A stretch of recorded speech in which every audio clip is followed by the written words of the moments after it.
And then the next fight, I was fighting the hardest puncher in the history of the sport. You got some people that say it feel like a truck. I just know it feel like something that I've never experienced at that time. Malik Scott.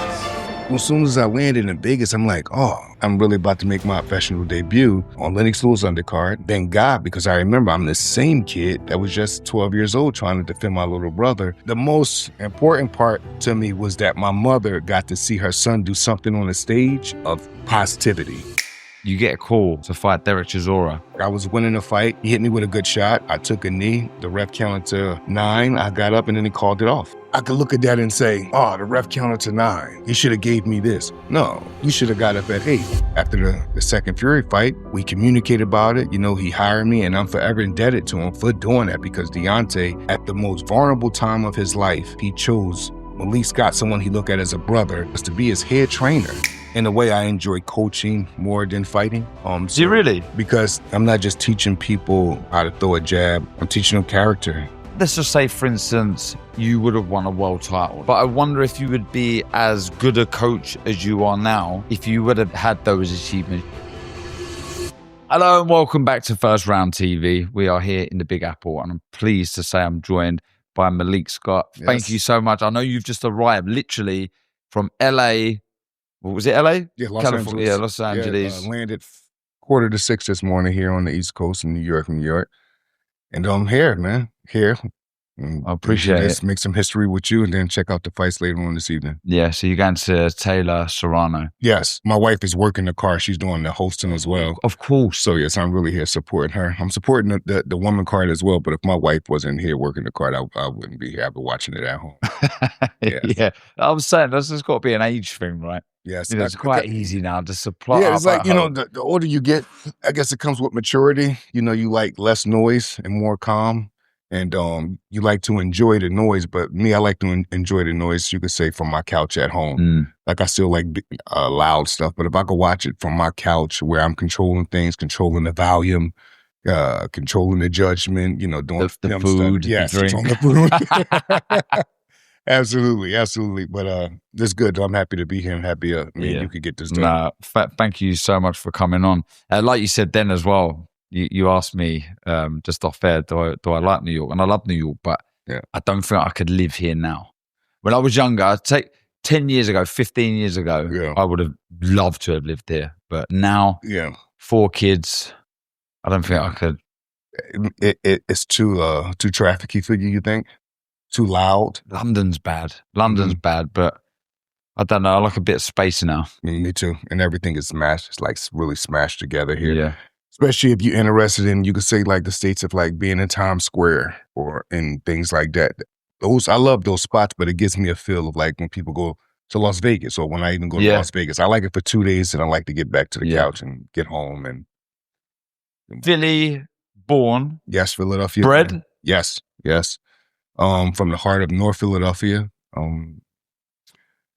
Come up, I found boxing. I was blessed with boxing at the age of 12, fighting for my little brother. He had a blount disease. Kids used to tease him in Philadelphia. I used to fight for him, literally in street fights all the time. And one day, I had an uncle who seen how good I was doing in fighting, was defending my little brother. And he said, we need to take this same energy and direct it into something positive. And I got connected and went to a gym, the Athletic Recreation Center, ABC Gym in North Philadelphia. I met a man named Fred Jenkins. He was like a father figure to me, a mentor, and he trained not just me, but all the young kids in North Philadelphia. And he gave us hope, he gave us belief. And from there, like the rest is so much history, because I went from 12 years old being like very insecure when it comes to fighting the proper way. And, you know, getting my bumps and bruises in the gym, getting beat up. And Fred Jenkins told me that if you continue to stay with me, these butt whoopings going to turn around. I stayed with him in less than a year or 2 or 3 later, whatever it was. I think it was 2 years. I won the Ohio State Fair. Then from there, I became the national champion of America. And then from there, the under-19 champion, and then Olympic alternate. And then it just goes on and on and on from there. And it all come from me just being this courageous kid defending my little brother. Really? And boxing came along with it. So no history of boxing in your family? No, not at all. I don't know. No history of any like real athleticism in my family right here. I come from a family like my mother, hardworking mother coming up. We didn't have much, but we didn't have zero. Like, I hope I put that the right way. I don't come from a place of like, oh man, we was so poor. We was living, under the house. Like it wasn't that, but we was, living a little bit under, you could say, the modern day family in North Philadelphia. Things wasn't given to us. But what we did, we knew how to laugh through everything. We knew how to enjoy food through everything. We knew how to just get by tough times and get through everything the right way, you can say. And that has helped me even as I become older and adult now. I try my best to get through things, with a smile on my face. I still struggle with it at times, but I try my best to get through things and just knowing God has everything in control. And that right there is a real testament of a true character of a man of faith. It's like believing even when times aren't going your way. And that's something that, I think like by the time we all really get that, it's really time to check out. It's an ongoing thing, fighting and believing and having faith and, living strong and walking closer and closer to the image of Christ. So you wasn't really sporty. You're just fighting to defend your brother. Yes. Yeah. Yes. Was you aware of the great boxing history that Philadelphia had though, growing up? Yes, because all kids, one person you're going to know for sure is Joe Frazier. Yeah. And if you know Joe Frazier, you're going to hear about someone named Meldrick Taylor. And if you hear about somebody named Meldrick Taylor, you're going to hear about Bernard. Because Philly is just a fighting town. There's so many people that don't box in Philadelphia, but they could tell you a lot about boxing. It's just because where we're from, that's everything, boxing. And the minute that I got into it, I remember I just didn't enjoy the fighting aspect. I enjoyed, you could say, the film study aspect. Oh, you could study fighters. The more you study fights, the better you become. The more you study fights, the more your opinion is valid in rooms. You know what I mean? And I picked up on that as a very young kid that if I was going to do this, I knew like this is something that I really wanted to do, not just in the boxing gym, but when I leave the boxing gym, I also wanted to stay on my craft at home. Wow. You mentioned film there. Growing up in Philadelphia, was you aware, like, was Rocky, the guys in the gym in that area, was you kind of proud of Sly and what he was doing, the way he represented the hard place that was Philadelphia? If you ask me what was my favorite, you could say, space or elements in the Rocky movie, it's the fact that they zoned in on the hard and ruggedness of the Philadelphia city and what Rocky had to go through and the things he had to see. And you can ask, or you can watch and see any sportsman, Allen Iverson, that's from Virginia but played in Philly, Kobe Bryant, that is from Philly. This trash talking and this way that the fans push you. They even put an element of that in Rocky. When Rocky would lose a fight or win a fight, he would walk past the bar and the guys be like, "Rock, did you win this one? You can't fight, man. You got to get better." And Rock would say, "All right, man." But those type of things is what make, like, I believe, the Philly character grow strong and strong, because it gets you ready for the world. Because whatever it is you do, you're going to be doing it good in that city. And if you do it good enough in that city, that same town is going to take you in the world. And the tough world of criticism is waiting for you out there. So if you can make it out of Philadelphia, criticism and criticizing you, when the world comes and you get to a world level, it's really almost like, it's like, it's basically second nature. That's something that you're used to. What a fighter. You mentioned Meldrick Taylor there. What a great fighter. One of my favorite fighters coming up. What a fighter. Yeah. I mean, against Chavez. So if you haven't watched this fight, you got to watch Meldrick Taylor. Classic. Julio Cesar Chavez. Incredible. All the way down to the last 2 seconds. Literally, wasn't it? Down to the last 2 seconds. And this is something that I really wish most casuals could understand about boxing and fighters. Some fighters are in the ring boxing. Some fighters are in the ring fighting. And if things get tough, they'll just, next fight.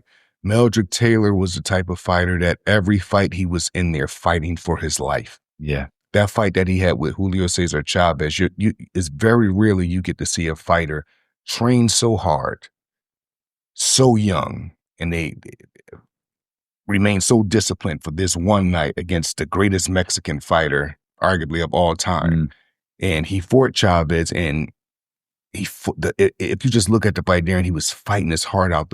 He was landing 5 to Chavez 2, but Chavez 2 was more of quality, and Meldrick was doing more quantity. Like, you know what I mean? But those two that Chavez would land in the sequence, they was real hard shots. So Meldrick would go pop, pop, pop, pop, and Chavez, over time, you see Meldrick face, he was all beat up in his face. I mean, blood coming out. They said he pissed blood after the fight and everything.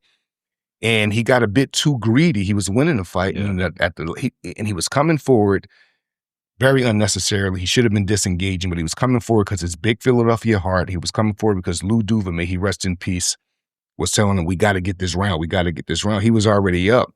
So he went to go get Chavez. Chavez cocked back, hit him with a good right hand, knocked him down. Now, the key thing that is the most, like, to me, tarnishing thing about that is Meldrick Taylor never was the same. Forget fighter. He never was the same man. And still to this day, I try to figure out like what really it comes across without being extra dramatic. Like, his soul was taken from him after that loss. When Richard Steele called that off and that kid fought that hard and he didn't get that victory, it's like he never looked the same after that. Even the fights that he won, he never was the same. And things just got bad for him, not just in boxing, you know, but in life a bit.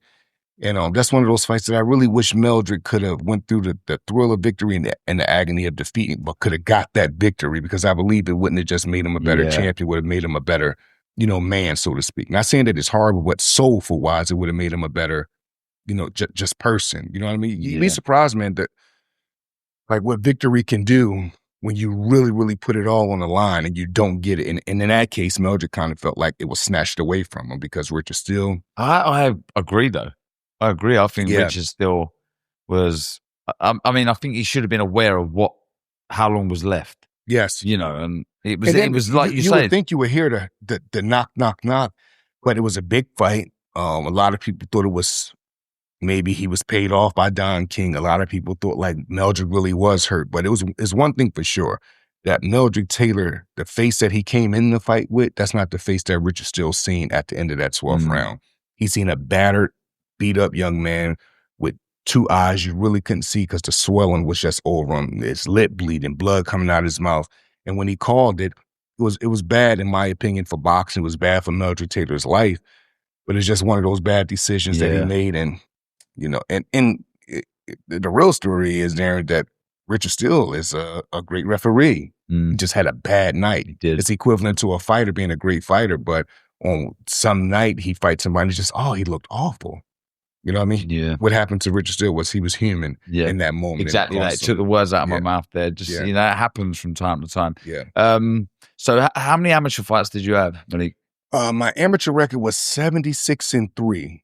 76 Serious? Yes, 76-3. Yes, yeah. I was fighting a lot as a kid. Fred Jenkins had us really fighting in amateur. Only 3 losses? Yes. Wow, that's incredible. Yeah. I was really fighting a lot and getting a lot. And that's not even counting the exhibitions he always had us doing.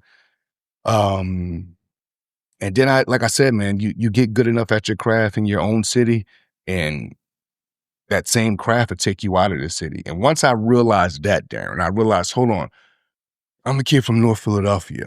I want to get better, not just in boxing, but I want to make sure I'm an open-minded human being. And the only way I want to do that is get good at boxing. Boxing is going to take me around the world to travel.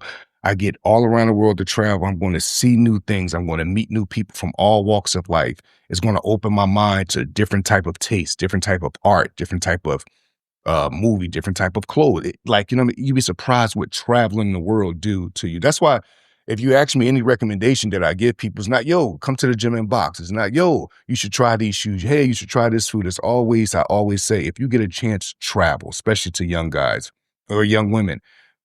Because really what traveling do is, it really, it just give you an open mind, because like I said, you're dealing with so many different walks of life and so many different people from different walks of life that it automatically open your mind up. If you're a judgmental human being, traveling a lot gives you an open mind, and you start to understand. You'd be surprised, the most ruggedest stories, the most squarest stories, the most stories that you really wouldn't appeal to, all of a sudden that you're traveling and you're like, oh, this is interesting. And then you start respecting the storyteller. Yeah. So now you'd have made a good friend off of the way they told a story. And it just goes on and on. So if I had to recommend anything to young men and young women all across the world, it would definitely be if you're working, save your money, travel, create memories, because these pants is going to be, I'm not going to fit these pants one day. These Gucci shoes, I don't really care about them. They're sure, like, you know what I mean? But what I could tell you I do care about is I'm here today and I'm able to talk to you about so many good memories. You could ask me from the age of 12 all the way up to now 44, and boxing have really created such beauty in that for me, man. Like, really created some incredible stories for me. The reason I smile for a lot of that is it really resonates. I may have told this story in one of the other pods, but I remember when I was a kid, I must have been maybe 14 years old, and I lost 3 amateur fights in a row. Yeah. And I remember the reason I started boxing was because my dad boxed. He was a good amateur. And I remember him How old was you when you started, if you don't mind? I had my first fight at 13. So but I would have been sparring with my dad in the kitchen. Yes. But first actual fight, 13, I think. But I lost three fights in a row. And I remember my dad being in the van with my dad's work van, and him saying, "Look, Darren, you haven't got to box anymore. You made me proud." And I remember going, "What?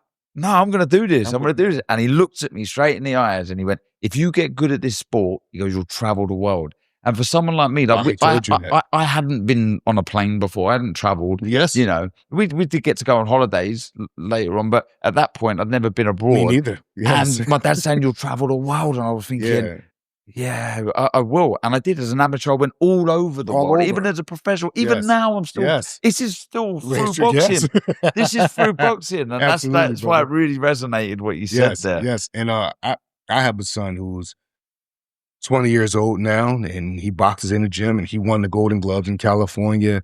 And he doesn't have a dad that tried to live vicariously through him with boxing. If you ask me if my son told me he didn't want to box or train ever again, I'd be like, okay, beautiful, on to the next adventure. When he spars, I'm there, but I'm like, oh, it's different watching your son box. When he fights, it's just different. You always want something better for them that doesn't have to do with getting concussed. And what I mean by that is, like, whether my son I tell him all the time, whether you realize it or not, son, since you've been sparring and boxing, you're not the same young man. It's just humanly impossible because you've been concussed. And in the concuss, it just happens even in sparring. Most people think, oh, he was knocked out cold. I'm sure he had a concussion. No, it's a different level of concussions. Even if you have a great day sparring, how many times did you get hit? Even the most slickest fighters that came through this game, Pernell, Whitaker, say James Toney, you could say so many Meldrick Taylor. Yeah. Like, I mean, these guys they was dressed down with incredible defense, incredible reflexes, but you don't really get out this game alive like that. If you do it long enough, you're going to feel just a toll on your speech. You're going to feel a toll on your memory. You're going to feel a toll on even the way you walk. I have friends that I started boxing with now that they can't even really get a full sentence out. They couldn't do this interview here with you. Like, they walk different. They're not really that much keen and realize, because they're not the third eye looking at them. Like, you know what I mean? I'm the third eye looking at them from the outside. I'm like, oh, this is my friend, man. I love him. But I could tell this boxing thing has took a toll on all of us. You know what I mean? Oh, it's tough. It's so tough. So I wish my son the best, and I'm always standing by his side, and he loves boxing. He loves it. You're doomed then. He really loves it. He loves training every day. He loves fighting. He understands wins and losses come with it. He know how to keep his head up when things don't go his way, you know, but good luck. Good luck. Geez, I've got it as well with my youngest. Yes, I think he's gonna wanna box. How old is he? He's only 4. But there's this, honestly, Malik, there's this weird, because I'm always at the boxing. I don't really watch boxing when I'm at home. So there's no reason for him to really know I'm a boxer. He's 4 years old, but he's just so boisterous. He was always throwing punches. He gravitates towards boxing gloves. He wants to put the gloves on. He wants to hit things. Yes. Where's this come from? Yeah, it's almost, it comes across like you doing your best to hide it. Yeah, and he's like gravitating to something that you're trying to hide. You're like, where's this coming from? But I think I don't know, man. That's a tough one, because I think it could be a genetic that we don't know about, like something like that. It could be a spirit. It could be a small conversation. It's true. Like, you know what I mean? It could just be anything. So man. True. Yeah. So that you have a really good amateur career. You turned pro in 2000. Was that always the plan, or when did that become the plan to turn pro? I was blessed enough that when my turning pro, decision came from when I won the U.S. championships in 1999. And when I won the U.S. championship in 1999, I put myself immediately in touch with Shelly Finkel, who do the main events as an amateur. And if you know, like when you're dealing with, we'll say, in the basketball world, they would call them scouts. In boxing, they just call, managers from professionals, but they're basically looking for their next crop they could bring into the pros. These higher ups, you can say, they won't wait 5, 6, 7, 8 years. They'll sponsor you, they'll support you, they'll ride for you for about 2 years until Olympic time comes. And after that, you have to make your decision on what you want to do, turn pro or stay. I believe I thought about it for a minute, but I believe that probably the mature decision probably would have been to stay around and try to do the Olympics again, because I came up short. I was the Olympic alternate. But I turned professional. I turned professional with main events. They did an incredible job. Now that I think back on how promoters work, main events did an incredible job. They kept all their guys busy. You fought 8, 9 times a year. And I signed with Shelly Finkel, and I signed with main events turning pro. And I had my first fight on the pre-card of Lennox Lewis and David Tua. Yeah, Lennox Lewis has always been like my favorite fighter of all time, especially concerning the heavyweight. Yes. Mm-hmm. So, I'm trying to work this out. Would you have been 18 then when you turned pro? I believe so. No. You was young. A little older than 18. It was 19 or 20, I believe. 19 or 20. Okay, right. And you're on that undercard. Yes, and they had like a pre-card. The card was so huge. They had a pre-card the night before. They had the undercard the day of, and then obviously like a prelim sort of. Yes. So I had one of the early bouts, and that meant the world to me. And now I'm in Vegas, and this was at the Mandalay Bay. And in that minute, Darren, I remember I was as soon as I landed in Vegas, I'm like, oh, I'm really about to make my professional debut on Lennox Lewis undercard with the big managers and promoters behind me, and thank God, because I remember I'm the same kid that was just 12 years old trying to defend my little brother, and I'm watching boxing all these years and fighting. Now here I am, I'm in Vegas, here to have my pro debut. And not only am I here, I'm at the point now where I can fly my family here. So my family, who never been to Vegas at that time, I brought my mom here, my little brother, who's the real reason I started boxing. He came to Vegas, and I got a first round knockout, and it was just this beautiful thing, and things like that. It's like, so I've got second round knockout. Oh yes, it was. Now, hold on. Was it Tony Foster? I'm about to say yes. At least I got the opponent right. I'm about to say it was a second round knockout, and it was like, and I never forget, it was, he threw the jab, and I hit him with my favorite shot, a right uppercut. At that time, I was right uppercut crazy. And the most important part to me was that my mother got to see her son do something on the stage. Yeah. Of positivity, of striving. My little brother, who I used to fight for in the streets, he got to see something materialize into something positive on a big stage, and that meant the world to me. The fight was great, and Vegas was great, but the fact that they got the opportunity to see it, like her son, his big brother, to see it in Vegas, that was everything to me. So I really enjoyed that, and there was many more after that they came to. Well, I'm going to sort of fast forward a lot here. Yes, please do. 34 fights later. Yes. What was the reason for that? So 35 fights. Yes. You end up drawing with Glaskov in your 35th fight. But why did it take it? How comes there was nothing really hugely significant before that? Yeah. Well, I believe before that. No, I don't believe this actually is true. Before that, I dealt with bicep ruptures, calf ruptures. Right, a lot of injuries. End up dealing, my contract with main events was up. My contract with Shelly was up. I moved to Los Angeles. When I moved to Los Angeles, Dan Goosen signed me. May he rest in peace. He was one of my good friends as well as my promoter. But when he signed me, I believe that's when I got this bicep injury, and things just time went. And then when that happened, I didn't handle that the right way. Instead of, hopping right on my surgery and getting right into recovery, I went into this, I don't want to say a depression, because that's a very cliche word nowadays, but I just got really down on myself, started feeling sorry for myself, the weak stuff. And that right there, when you put yourself in that space, if you're not surrounded by the right people, you can end up making a lot of bad decisions that's really not motivating or inspiring due to your that favors your career, whatever it is you're supposed to be getting back at. So much time just was wasted. I could sit here, Darren, and tell you, well, it was because of my injuries, it was because of my promoters, it's because of my managers. But I really believe that it was because of me. Because, I had things happen in my life during that time, but it's about going through things, not letting nothing stop you and continue to push forward. Yeah. I was going through things, letting it stop me, getting down on myself, feeling sorry for myself, and trying to climb back. And that just went on. And so much time got wasted. Then one day, Dan Goosen, he said he'll pay for my surgery for my bicep. Now, Dan Goosen is telling me he'll pay for my bicep surgery. I'm in his office, and he said, I'm going to do it, Malik. I talked to my family about it. My son believed in you. I believe you could do this. I'm going to pay for the surgery. He's telling me this, Darren, when I'm 311 pounds. Wow. Was he really? That's what Dan Goosen is telling me. He's telling me, he's not looking at me like, well, you 311, you've been feeling sorry for yourself. He's looking at me like, this guy's 311 pounds. I got to put this money up for his surgery. Then I got to build him back up in opponents, get him on TV, then hopefully get a title shot.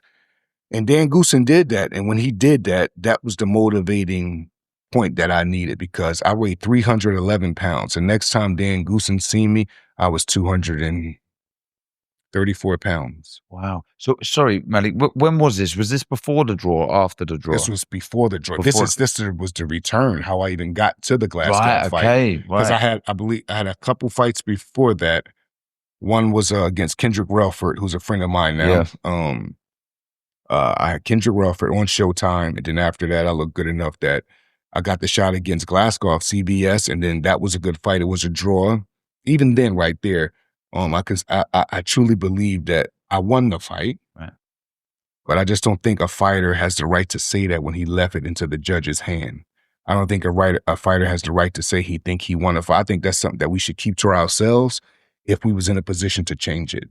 I was in a position where I could have changed that. I was in a position where I could have blew him out, and I didn't. That's a good way to look at it, I guess. Yes, absolutely. I was happy boxing. I was happy looking slick. And that right there, damn, that's a mentality. Yeah. That's not, like, in my opinion, a healthy mentality to want 70% of something that's, basically, no, as a fighter, you got to take 100. Yeah. This guy is not on my level. I'm about to prove that he's not on my level, and it's going to look day and night technically sound-wise. But if you make it seem like you and the guy is even, but you're better and is looking like this, well, I don't know who won that round. Well, let's give it to when you do that, you don't have a right to say you got robbed. You don't have the right to say, you thought you won. And it's a lot of, you could say, honesty like that I have in my career when I take full responsibility of knowing that I was in control of that destiny. God blessed me with the opportunity, and I didn't take full advantage of it. There's so many other places that I could look to make excuses, but I'm just not good at that. I'm good at looking in the mirror and asking myself, is it something you could have done about that? Because if it is something you could have done about it, this is you, nothing else. And I believe, like, I'm like that even with fights that I won. Blew a guy out. Yeah, you blew him out. And you showed you had skills, and you showed you're above. But did you really, really separate yourself? Or you did just enough? Or you won every round? I just believe boxing is a sport that you have to dominate, especially the times you can. And if you coming up, if you coming up and you turning pro, it's no secret that all your opposition should be dominated. This is why the promoters is putting these guys in front of you, because they're like, you dominate all these guys, you go to the next level. You dominate that, you go to the next. That's just how boxing goes. If you showing struggling, or if you showing like you're beating people, but you're better than them, and you going 8 rounds with them when you really should only go 2, that speaks volumes in boxing. Boxing is a performance rate sport. Would you say you're a perfectionist then? I would say in boxing, I wish I was a perfectionist. I would say, like, I'm extremely technical. I could be extremely analytical. And then even when I was fighting, I just believe I was an overthinker, thinking too much. Like, you know what I mean? I just think just overthinking could do it. Like, just this is it. I'm fighting somebody 26-5. hypothetically, right? I'm 16-0. The record says what this is supposed to look like. We all know what this says. If you see that, you know who's supposed to win and how they're supposed to look. There's so many of those type of fights in my career where I separated myself and showed that I was the better guy, but I didn't dominate. You have to dominate in boxing. And that's because you was overthinking. Overthinking. Oh, I'm happy just to jab, happy to put little flurries, happy to coast. Like, and I just don't think you get to the top like that. It's not think, I take that back. You don't get to the top like that because guys that I looked at as role models or guys that I was inspired by, I've never seen them have performances, like that. I never seen Lennox Lewis leave something on the table in a fight. I've never seen Meldrick Taylor. Meldrick Taylor lost his soul giving it all up in a fight. Like, you know what I mean? Just one of those things, man. And the gift in that is that I'm able to train and teach now to a level where I could smell and I could look at it. It could tell if a fighter is giving me everything he got, or I got this thing that I say, like, so you got fighters that's hungry, right? But then you got fighters that they want something to eat. Yeah. Fighters that want something to eat, it's like, they could be full, but they just so greedy. I want a snack, I want something. But fighters that's hungry, they perform different. They want it all. Like, they're fighting to dominate. They're not fighting just to perform good. They're fighting to dominate. They really want to separate themselves from the level of their opponent and the level of themselves. And I just think, I keep saying it, I just think boxing is about, one, beating people that people think no one can beat. Boxing is about performance rate. Boxing is about what have you done for me lately? Not what, because if you have a great fight right now, it's tons of examples of this. Well, we'll say hypothetically, like Canelo, right? Canelo could get away with performances like he had with Charlo when Charlo was moving. He could get away with performances like Skull. He could get away with performances like Lara's because it's almost his catalog basically have so many great performances. And then right after those fights, he could come back with a dominated performance and people forget all about that stuff. Yeah. Because that's what boxing is what have you have to perform on the night. It's like I tell my fighters, we can't do this again tomorrow. This is not sparring. Once this is over, we can't fight this guy tomorrow. You ain't gonna ever see him no more. Take advantage of the opportunity and take advantage of the night. And on the night, you have to perform at your highest level to separate yourself from your opponent concerning levels, concerning technically sound, concerning your discipline, all the sacrifices you have made. They have to show in performance. Like, you can't really, there's no other way to show who you really are. And that's something Chris Eubanks Sr., he says a lot, and it really resonates with me. If you're true to yourself as a fighter, it don't come out nowhere better than in a boxing ring. The work you really been putting in, the belief you really have in yourself, how much have you really been training, how many reps have you really been getting in, it's going to show in the fight. You Boxing don't lie. Boxing don't lie. Yeah. You see it all. And off the back of that as well, the last thing you want as a fighter is regrets. And I guess we all have them as well, but I guess on reflection, that makes you a great coach because you as a fighter would have had those regrets and you can sort of pass that knowledge on to the fighters. Like you're saying, this is now. This fight's happening now. You can't have this fight tomorrow. Don't have those regrets that I had. And it's a thing of, Darren, like, it's cliche lines like, you hear Sylvester Stallone saying, there is no tomorrow in Rocky. There's so much power behind those kind of lines because I don't know what it is. Sometimes I could see fighters fight or see fighters train, and it'd put a fear in me for them because I'm like, oh, the fighting talent is there, but is this fighter, do he know that he's really in a sport where he can die? Right. Unfortunately, this is some of my verbiage when I'm training my fighters. Fighters that die in a ring, the person that put the pain on them and put them in the concussive situation, they're very sorry in that moment. Before that moment when it's happening, a fighter won't say it, a fighter won't mean it, but they're not even in control of that. They're trying to kill you. Because of the impact and the concussions that fighters receive, we're just not in control of it. You can hit a fighter with all your might and then that be it, or you can hit a fighter with all your might and then he did. But the whole thing is the intent is really to send you off into a dimension of where you're unconscious Now, if a fighter is unconscious, he never wakes up. The fighter that did that, oh, he's crushed. But in that moment when it's happening, he's trying to put you through your life. He has a family to feed. He has history he want to make. He don't have time to have a soft heart for your health. So when I'm training my guys, I'm telling them, you're shadow boxing, but you're not doing it with intent. Your life is on the line. You're in this sport. You chose a sport that's very hefty with your life is on the line. You should be doing everything with intent. Yeah. Don't wait until it's too late and you realize, oh, I wasn't enough defensively responsible. That's why I was getting hit a lot. And I take that like very personal. I'm not really big on my guys being in, fight of the night, fight of the year. That meant the fans was very, very happy, but the fighter that I walked into the ring with, they're not the same no more. It's so true. Like, you know what I mean? You know, like that.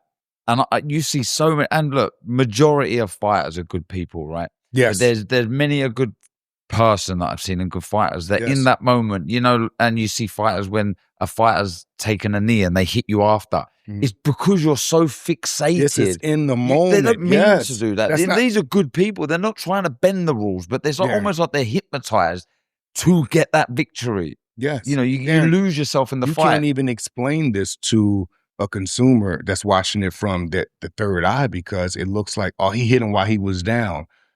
I'll use Roy Jones versus Montel Griffin. Yeah. Roy was in the moment. He's dealing with somebody that's trying to hurt him, trying to concuss him, trying to put his fist through his head. And in the moment, and then you have to realize you're doing that. If you end up doing that to a fighter that always duck low anyway, and you're already in the heat of the battle, you can't recognize that. So you may hit a guy while he's just taking a knee or taking a knee. It's not intentional. And that furthermore supports my point of the fighter that's doing this to you in that moment, he got every intention on like getting rid of you, whichever way possible. Now, afterwards, depending on your damage, it's going to crush him. I know fighters that never been the same after they did certain things to fighters like that. A fighter may have passed away afterwards. They just don't be the same. They take a piece of their soul as well. And it seemed like their career is just never the same. I could just name, what's the fighter from PBC? The Puerto Rican kid. I forgot his name. He was fighting one of Joe Goosen guys, Terrell. And the fight was going well, but over time, you know, when you end the fight in the clinch, you know, fighters, once again, you're in an emotional state. Yep. He hit the guy behind the head a few times over and over. Now that fighter, I think his name is Pedro. I'm not too embarrassing to forget his name. I'm sorry, family. He just never was the same. Went into a coma. Never got out of it. When he finally did get out of it, he's able, basically just, you know, how it goes after that. Yeah. Wheelchair, other people taking care of you. In that moment, the fighter, it's really, that's their job to do that in that moment. Yeah. They're not in control. So I say that to say, Darren, that this is nothing but a sport to do everything with intent. If you're an undefeated guy and you're coming up, you're not exempt from something horrific happening to you like this. Keep your prayers in order. Thank God for the smallest things. Thank God that you woke up today. Thank God that you're at a level that you can compete against another man. You know, I pray over my fighter. I pray over my opponents. I pray for the whole card. I'm praying for the card tonight because, yeah, it's a beautiful thing and it's entertainment for people, but I'm praying most that all these girls go in and give it they all and they all able to go back home to their family after making a good living. Like, you know what I'm saying? Every top coach has to have that mentality. Yes. They have to have that understanding that this is life ending potentially. You need, I think you need to have that mindset as a coach for sure, because Darren, the dangers are real. And it's so real. It's not like we're talking about something that don't happen. Like, it's almost like it's mandatory that the possibilities are strong. So why not give it your all in your prep? Why not give it your all in your film study? Why not give it well, possibly because it's easier said than done, because when the good is good and you're winning, you may don't think about that kind of stuff, but those are the kind of things that, to me, that you should always think about as a fighter, as a coach, because I've also watched coaches be in fighters' corner when it happened to them. The coach had to take that home. And the coach had to deal with, I worked the corner. Should I have stopped it 2 rounds earlier? Should I have did? Gerald McKellen went over to UK and fought Nigel Benn. Like he just had no clue. Yeah, he know he was in a sport where it can happen, but just think like he don't know like that's his last walk. Like the reality of that could be very, very like, oh, it could give you goosebumps. Like just the reality of that, because you could be a great fighter, have everything be going, and then you could be taking your last walk and not even know it. And this is the things that fighters should get credit for, things like this. The preparation, the hard sparring every day. Then you could take your walk down to that ring and it's for sure you're not going to be the person that you walked in as. You're a totally different person, if walk out at all. It's so true, though. But that's a message to any young fighters watching this. You know, attention to detail in this sport is the bare minimum. You know, like it's crazy to think. Let's say, for instance, you buy a car and you're making sure the oil's topped up. You know, you're looking after it. There's pressure in the tires. Yeah. All the tires are good. You know, you're looking after that car. You got to look after yourself. If you're a boxer, the attention to detail, you know, you got to be fully aware that this could go south all the time if you're not prepared. And I think the best way to do that is, I don't want to say no days off, but I think sometimes where fighters can lack at is after a great victory. It's after the good moments. Taking your foot off the gas. My son won the Golden Gloves, and I never forget, the minute he got out the ring, I hugged him. I said, I love you, thanks. But now what we're going to do is go right to the gym. Because this whole celebration things, and think about it. There's some fighters that in between time, can you imagine how they're celebrating? We're not even going to get into all of that, but can you imagine? And that right there is very detrimental to the body, to the brain, to things like that. I just think it's it's an everyday job if you take on this crap every day. After your good victories, I'm not saying hop right back in training camp, but take yoga class, take Pilates, stretch, be in the gym. I'm very impressed with the stuff that Jaron Boots Ennis do.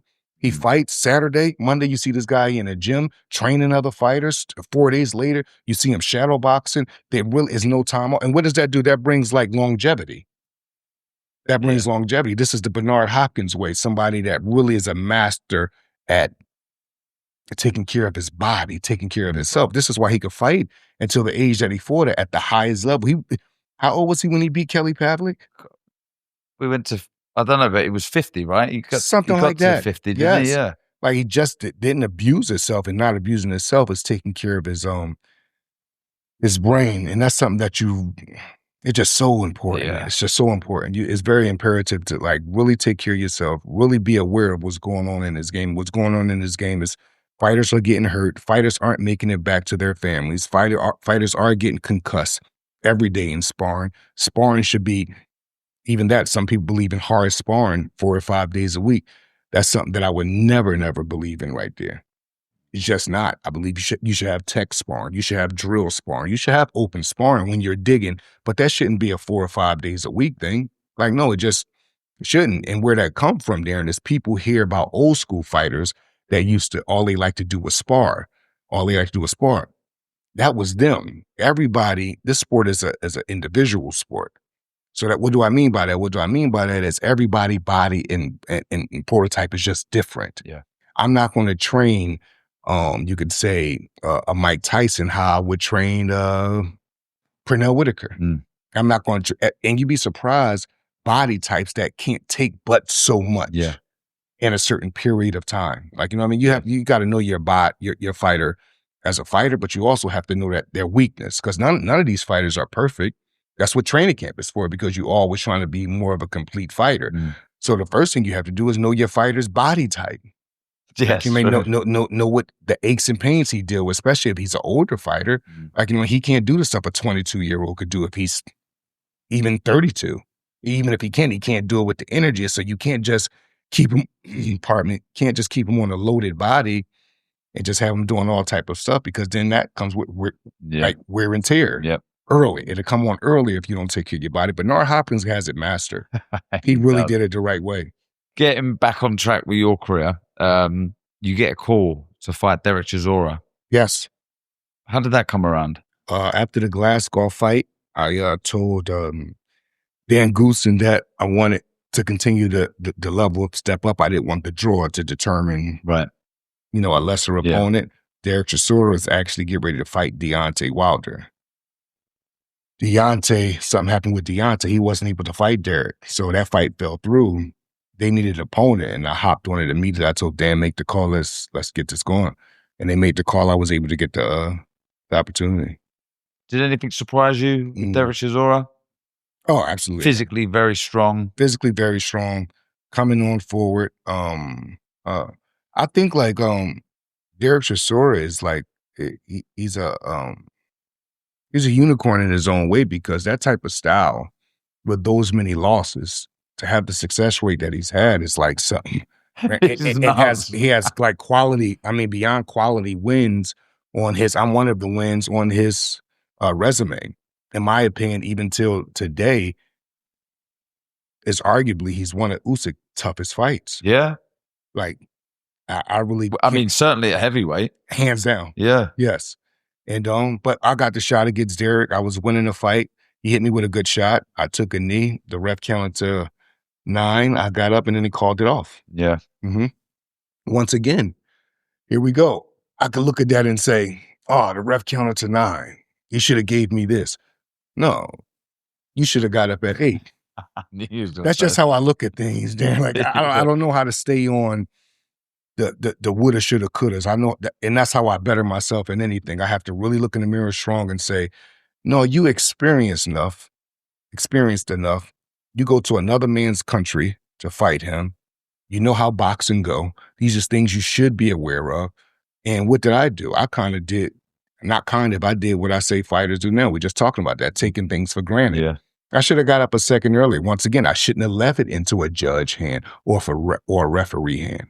Yeah. Like, my destiny was in my own hand, and I made a bad decision at that time. Should have got up a second early, and that would have made a difference. What was your mindset like? Because after that, you beat Grover Young. Yeah. And then you're in one of the most feared. Right. And I wanted to get, after the Derek fight, I was disappointed in myself, very upset about that, because just Derek's style is kind of like made for me, like that come forward style, and I'm boxing. So it really should have been like night and day concerning levels. So I told Dan, I said, I have to stay at this level. I don't want to, I'd rather fight higher level guys, even if I have to get paid, you could say a little lesser than I would if I was in the winning column, but I want to stay at this level. So the Deontay fight came about, and the date that it came about, I had just came off a loss with Derek's, but you need that activity fight in between to get a big fight. Yeah. So I believe when they told me about the Deontay fight, I hurried up, I believe 2 weeks later, and got the fight with Glover. Stopped him in the first, was it the first or second round there? Was it the second? Second. Gee, second. You're going so fast. So fast. So I got him in the second. And then the next fight, I was fighting the hardest puncher in the history of the sport, Deontay Wilder. And before that, I shared camp with Deontay. I shared camp with Fury. And I never forget, like, leaving Fury camp and then going to box Deontay just in camp and, training camp. I never forget, like, he hit me with a right hand in camp that I didn't see coming. And it put me right off my equilibrium and put me down. That really was a hurt knockdown, but it was flash at the same time. I didn't see it coming. I took the knee. My equilibrium was off, got up. So that's something that I kept in mind, when the contract is signed now. Obviously, I'm not going to act like I forgot that. You know what I mean? And the whole training camp, I had Joe Goosen as my trainer, and we was looking at the film study was to get Deontay in the later rounds, don't get hit with nothing clean early on. And me and Joe was very aware that everybody was big on Deontay's right hand, but I was big on his right hand, but Deontay also has a very good hook. And when we fought, he caught me early, around the guard on my temple on my right side. My equilibrium went off again, and they called it off. And then everything that came behind it. And how good was Deontay at that stage in his career?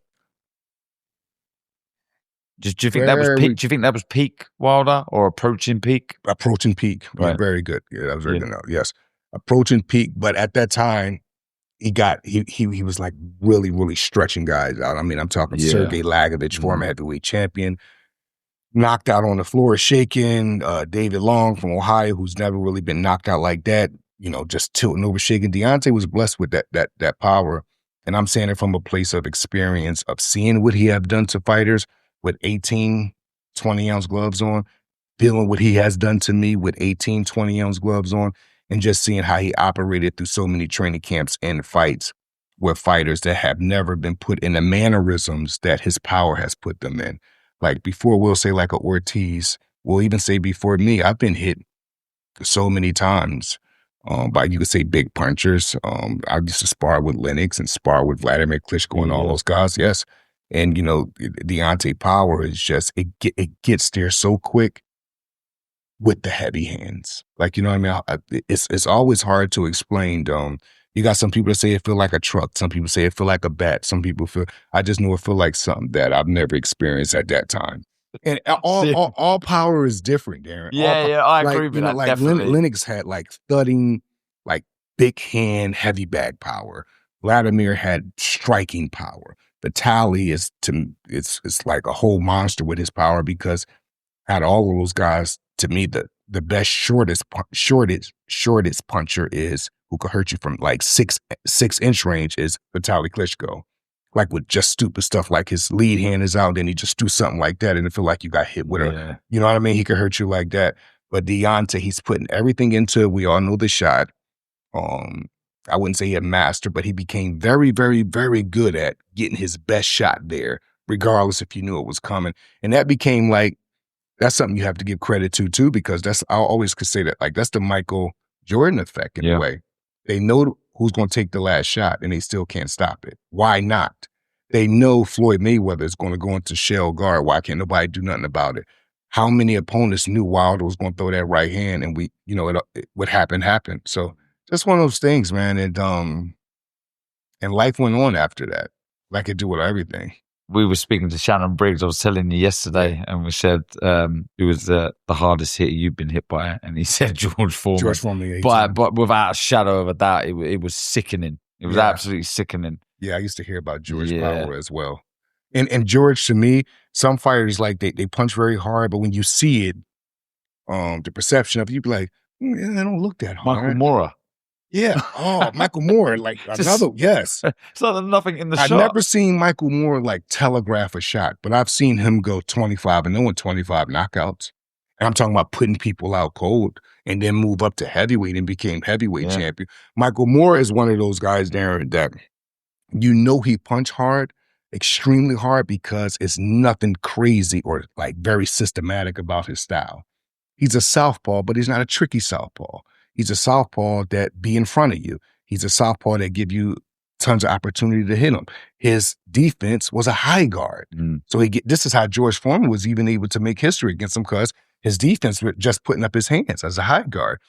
When you see someone that basic, not telegraphing punches, not doing too much with their shoulders or style, that, oh no, the key is he's a very hard puncher. Yeah, it's so true. Yes. He said second, though, funny enough, Shannon Briggs, the second hardest was Klitschko, Vitali Klitschko. He went points with Klitschko, didn't he? Yeah. And he said exactly what you said. Yes. Just, thunderous power. And you got to give Shannon credit for that too, because he stood up to that for 12 rounds. Oh, and I believe he had to stay over there in the hospital for a few days after. That was his second attempt for the WBC title. Fought Lewis, lost to Lewis in 5, then fought Klitschko for the WBC. Yes, but he won the title from Sergey Lakovich. Exactly, He beat Sergey Lakovich for it. And then he lost to Ibragimov. Ibragimov in his next fight. Yeah. 2 wins, and then you're in Monte Carlo. I was here when you fought Luis Ortiz. You was there or here in New York? Sorry, I was in Monte Carlo. Yes. In Monte Carlo. And I'll be honest with you. Yes. I knew exactly who you was, but this was 25-0, wasn't he, at the time? Ortiz. Cool. Yes. There was this reputation around Ortiz, and I was thinking, I look forward to seeing this. Yeah. Because we knew of your pedigree. Yes. And on what Ortiz, the pedigree that he come into the ring with. Yes. How good was Ortiz? By the way, it wasn't the greatest of fights, was it? Oh, no, shit show. Come on, man. And Ortiz impressed me the most when he fought Brian Jennings. Yeah. And at this time, to me, Brian Jennings, and I know Brian Jennings, and Brian Jennings is one of the most physical, strongest heavyweights in the world. And he's a vegan. Even though he's vegan, he's still just strong, solid guy, right? And he has some good wins, especially in short time. The opponents that Brian Jennings beat in short time, with the minimal experience that he had, was incredible. He fought Ortiz, and Ortiz really did a number on him. Yeah.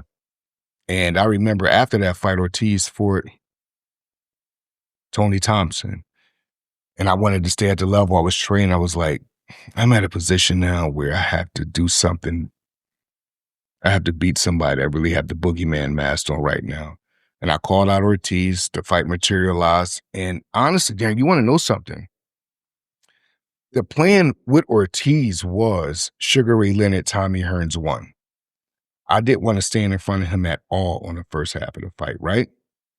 But what happened was, while I was moving, the times that I would feel it, the shots that he would miss, it seemed like the speed of him, the power of him would never go down to give me a comfortable place mentally to say, okay, now I can start taking chances. He switched on the whole time. And I really stuck the place out then. That was a real shit show.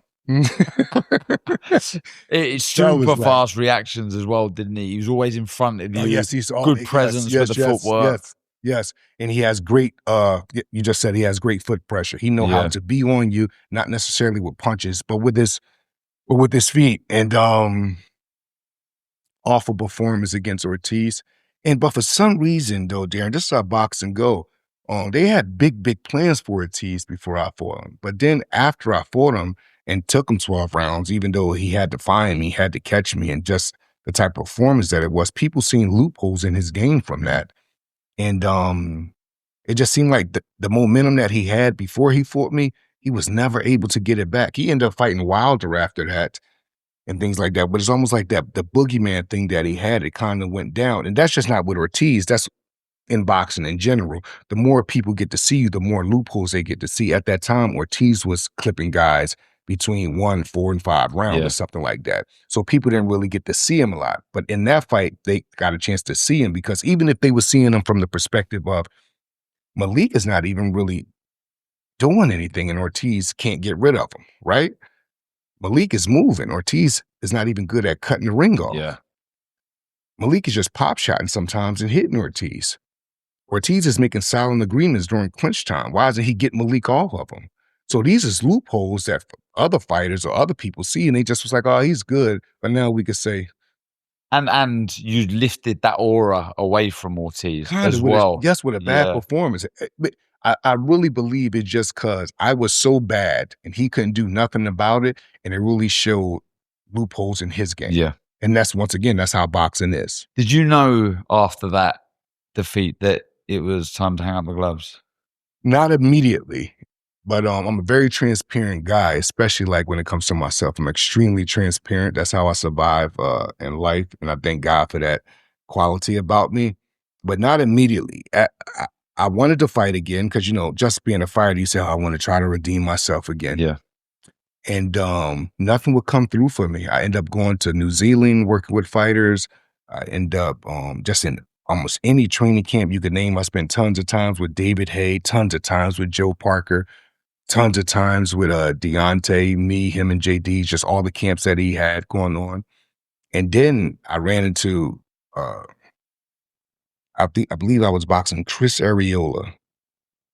And I threw a right hand, and we were sparring, in my hand, I believe it was Chris Arreola, and my hand, it swelled up so bad, and every time I would use it, it just wouldn't do nothing. And I was like, God, there's no way I could even spar like this again. And then my calf got ruptured, and I was just all these signs. I'm like, oh, man. Yeah. Age is coming on, just doing this. And the whole time while my career was going on, I always loved the teaching aspect anyway. You know what I mean? I always, just was interested in so many different, you could say, levels or areas of boxing. So I started training fighters, start training boxers, I had programs for kids to train, and 3 times a week for free in West Hills, California. I was just doing my thing. And I don't know exactly when it hit me, but I was like, okay, I get the sign, I prayed on it, and I know exactly what God was telling me. I didn't second guess it at all. So I just put my energy and my thoughts and everything about me into the teaching aspect. Just quickly before we go into the coaching side of your story. But before that, I went to Moscow and fought. Oh, yeah, I didn't tell you about that, Darren. I was on my couch one day, right, drinking a Moscow Mule. I get a call from a Russian promoter saying, we want you to fight Sergey Klinukich, right? I believe that's his name. I'm messing his last name up. He was like, yeah, we would love the exhibition. He's a legend here, UFC guy, but he also boxes. We'd love for you to come on and fight him. So I gave him the number, everything I needed to do it. And 48 hours later, I was in Moscow. Then from Moscow, I went to, forgot the name of it. Not Brussels. I can't even. In Russia? In Russia, yes. End up going there and fought there at the exhibition. And they had to get me through security because at the time this was going on with Ukraine and Moscow. So I'm in the middle. This happened in the middle of all of this. And I took a friend of mine with me. We went over there and I fought and came back home and they tried to take all my money at the airport. And it just was this whole thing, brother. So they ended up giving me my money back that I earned from the fight. And I, got right back to the gym and just training people. And then we had, I believe, Wilder Fury after that, I think. But Wilder Fury was that was before Wilder Fury. Just quickly though, before the coaching, we get into those, a couple of those stories. How do you look back at your own boxing career? Mm-hmm. You must be extremely proud of yourself. Yes. But having seen you box and knowing your amateur pedigree, certainly hearing the record you had, do you think you're underachieved? I think when I look at it in the whole, I think, is it more that I could have done? Absolutely. The underachieving, overachieve thing is a bit tough for me to say because where I come from and how I started this and what my mission was, is I could look at myself as an overachiever. Yeah, that's true. When I look at other people's careers and other people that tried, that didn't come close to the levels that I got, to them, I'm an overachiever. Now, if you completed or you accomplished so much more than me in boxing, you will look at me as an underachiever. It's just all depending on who I'm, who's judging it off of it. I just know one thing, Darren. I don't think it gets no more grateful. It gets no more praising God. It gets no more higher gratitude than I have for this whole journey. I don't even, I don't even look at it in no way because I know that I wasn't exempt from anything bad happening to me in the streets of North Philadelphia. I wasn't exempt for becoming a vegetable all the fights that I've had. I wasn't exempt from none of that, but through the glory and from the glory of God, I came through unscathed. I'm here to have a smooth conversation with you. Yeah. I'm here walking straight. I'm able to teach fighters. I'm here able to give my wisdom. When I start talking like that, if we're going to choose one, I would just say I'm a huge overachiever. And who knows? Let's just say, for instance, you would have won a world title, let's say. Yes, I which was the goal for all of us. I can imagine. But I wonder if you would be as good a coach as you are now if you would have had those achievements. You just don't know. Was it just part of your journey of these fighters that you've got now benefited from you not winning one? You just don't know. Yes, absolutely. That's so true. And, the real peculiar thing in that, Aaron, is when I was fighting, I had main events. They suggested certain professional legends to train me, right? And I tried sessions with those legends. And when I tell you, you will be surprised how many people was great fighters, but not good teachers. I wouldn't even say their name because I don't want people to feel no kind of way. But it's two different art forms. Yeah.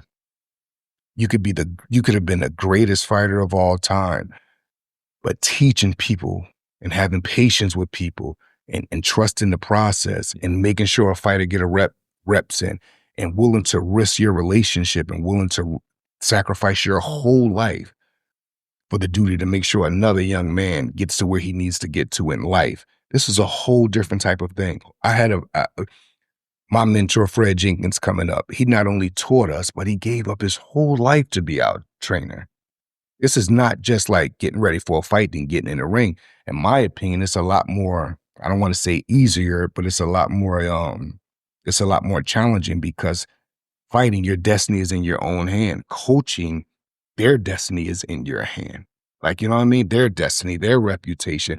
And, you know, when you're a high level trainer, like I consider myself, anything that I do under the roof of, you know, a ring is highly criticized.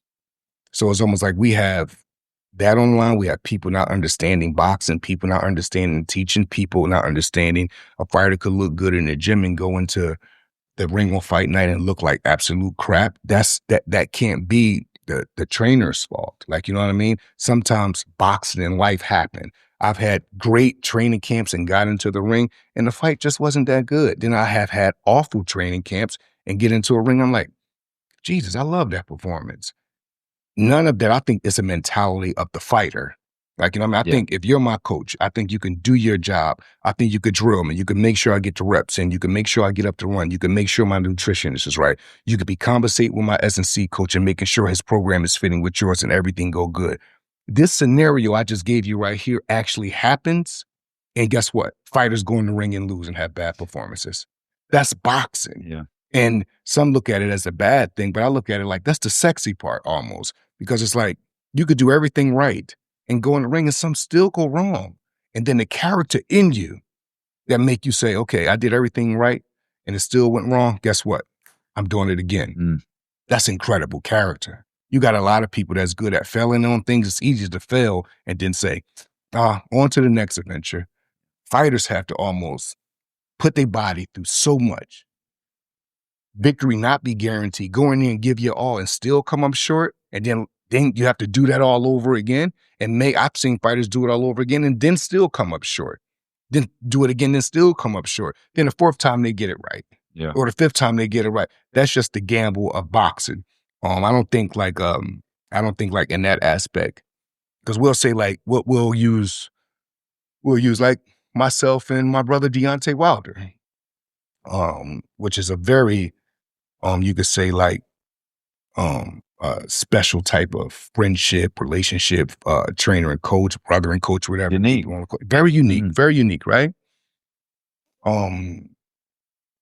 He fights Fury the second time. Now, before Deontay fights Fury the second time, all you hear is Deontay has no boxing skills. Deontay, I don't know what they're doing with him. If you ask people what have JDs taught Deontay Wilder, they'll say he never taught him nothing. It's humanly impossible for JDs to not have ever taught Deontay nothing. There's people that look at Deontay and say, man, somebody need to teach him how to throw a jab. Y'all don't think JD's Cuz Hill, Russ Amber, Mark Bleed, and everybody spent their time on teach him throwing? I become his trainer, and people know me as being a very technically sound boxer, being very analytical, being a film study. So they're looking at it like, okay, this is a bad thing. Malik is a box person, so he really could implement something. Okay, I'm coming in on Deontay's half of his career, you know. So he has after the second Fury fight, we communicated about it. You know, he hired me, and I'm forever indebted to him for doing that because Deontay, I can't be thankful enough for what he did. He at the most vulnerable time of his life, the most highlight part of his life, he chose myself, Malik Scott, someone he looked at as a brother, and someone who boxing brain that he trusts to be his head trainer. Like, you know what I mean? I just look at that as incredible character. We did everything humanly possible we could do for the Fury third fight. I could never be more proud of Deontay in that camp right there for that third fight. What a fight. I mean, I'm telling you, man, he's really what a fight. Yes, he really gave it his all. And some would say it's one of the best trilogies of all time. I know for sure I would. And we came up short. Next fight, we fought Robert Helenius. Knocked him out cold. That was frightening. Yes, very frightening. After that was Joseph Parker, Zhang, and everything else that came after that. Was it training Deontay? Was he very focused at the time, even though it was the twilight years, you could say, of his career? I would say absolutely. Excuse me here. I would say Fury, Wilder 3, Deontay was really, really locked in. He really, really was locked in. He had a chip on his shoulder.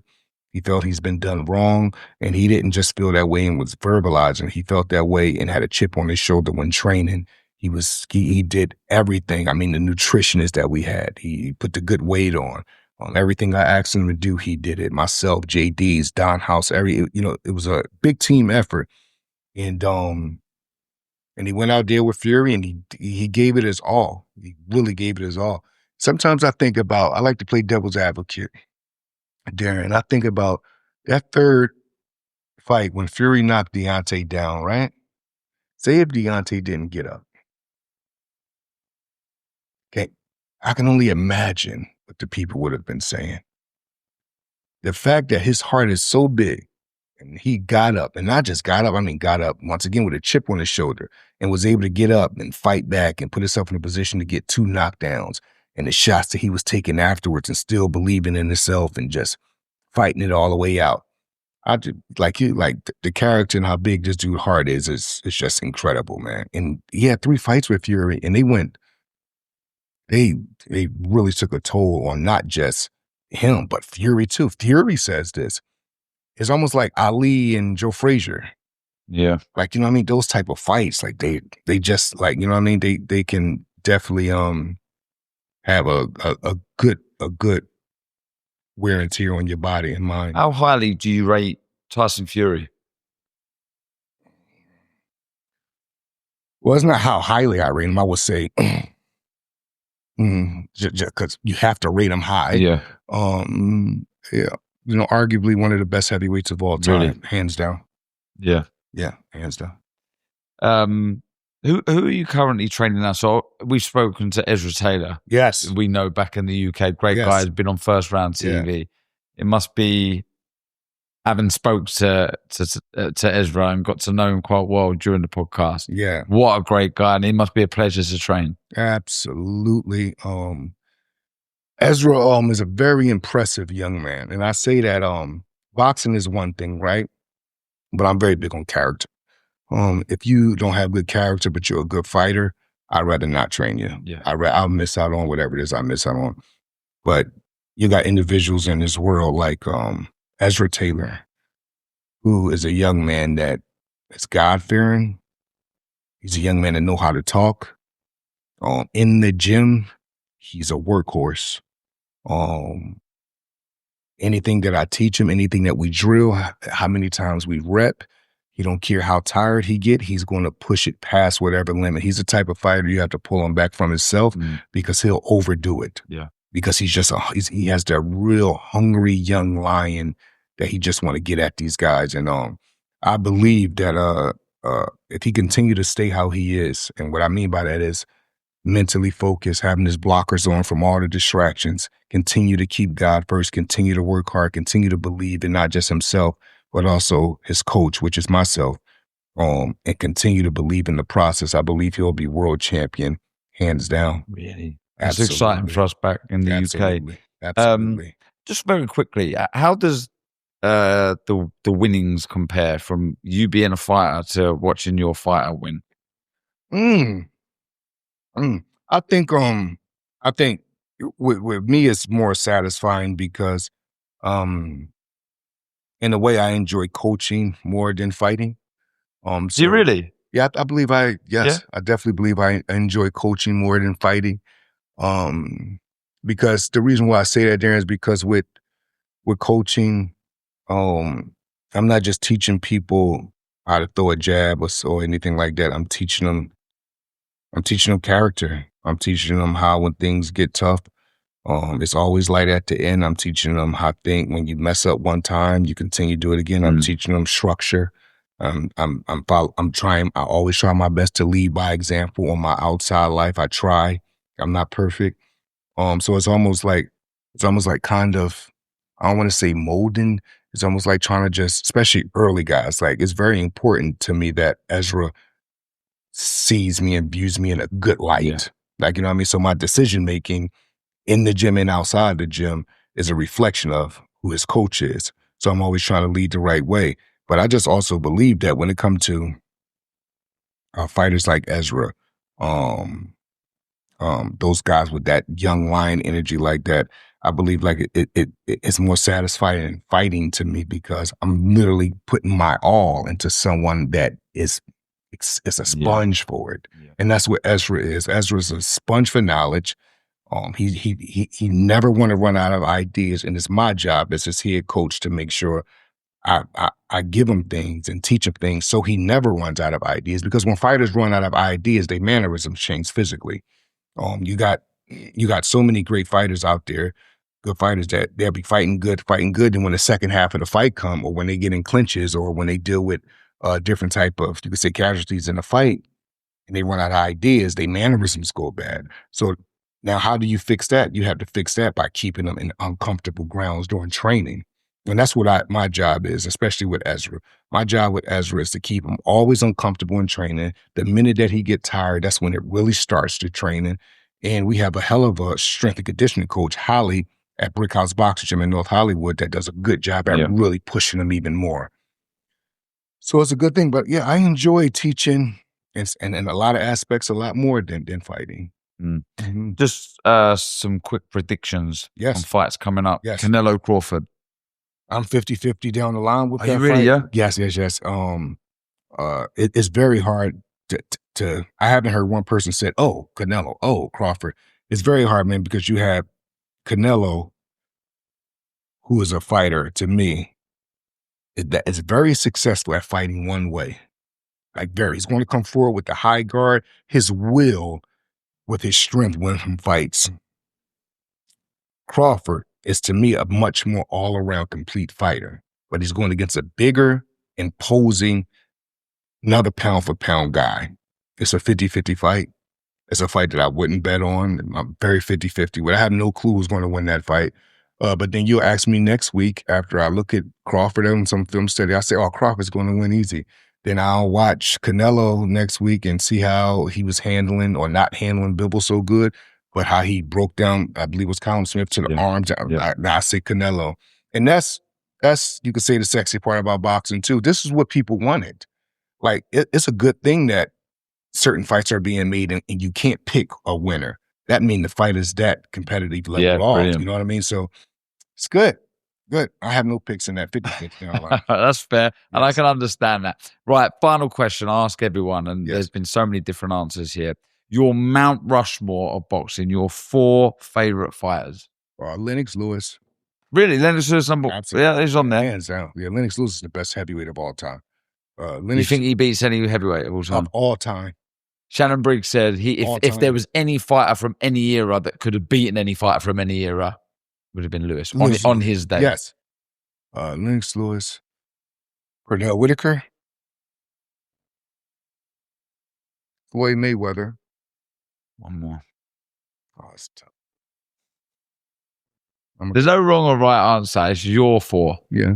It's tough. Good. I got it.